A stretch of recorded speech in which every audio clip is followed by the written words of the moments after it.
पद्मश्री पुरस्कार विजेते, महाराष्ट्र भूषण, अशोक सराफ म्हणजे सर्वांचे लाडके अशोक मामा. 50 वर्षांहून अधिक काळ ते आपले मनोरंजन करत आहे. नाटक, मालिका, सिनेमा ते अगदी बॉलिवूडमध्येही त्यांचा दबदबा आहे.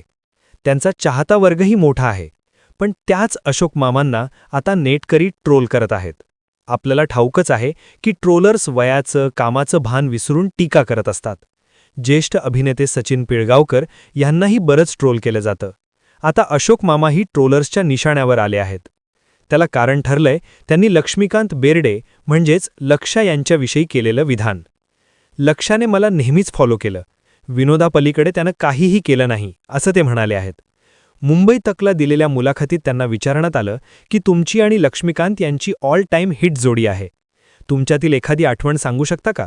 त्यावर मामा म्हणाले, कोणताही बॅकग्राऊंड नसताना शून्यातून सुरुवात करून लक्षा पुढे गेला.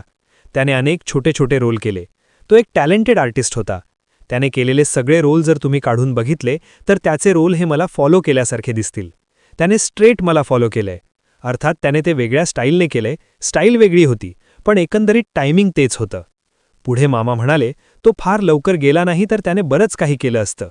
त्याचा ड्रॉबॅक एवढाच झाला की त्याने फक्त कॉमेडी केली. त्याने व्हरायटी काहीच दिली नाही. आम्ही दोघांनी मिळून 50 सिनेमात एकत्र काम केलं असेल. तो माझ्याबरोबर नेहमीच सहाय्यक होता. मी हिरो तर तो माझा भाऊ, ड्रायव्हर किंवा आणखी कोणी. त्याची एक वेगळी स्टोरी सिनेमात असायची, असं मामा लक्ष्मीकांत यांच्याविषयी म्हटले आहेत. परंतु अशोक सराफ यांचं हे विधान प्रेक्षकांना खटकलंय. नेटकऱ्यांनी टीका करत मामांना ट्रोल केलंय. तुमच्याविषयी आदर आहे, पण लक्ष्मीकांत यांच्याविषयी असं बोलायला नको होतं. आम्ही तर लक्षामुळे तुम्हाला ओळखतो. लक्षामुळे आम्ही सिनेमे पाहायचो. तुम्ही हिरो असाल तर लक्षा सुपर हिरो होता. पिळगावकरांसोबत राहणं जरा कमी करा.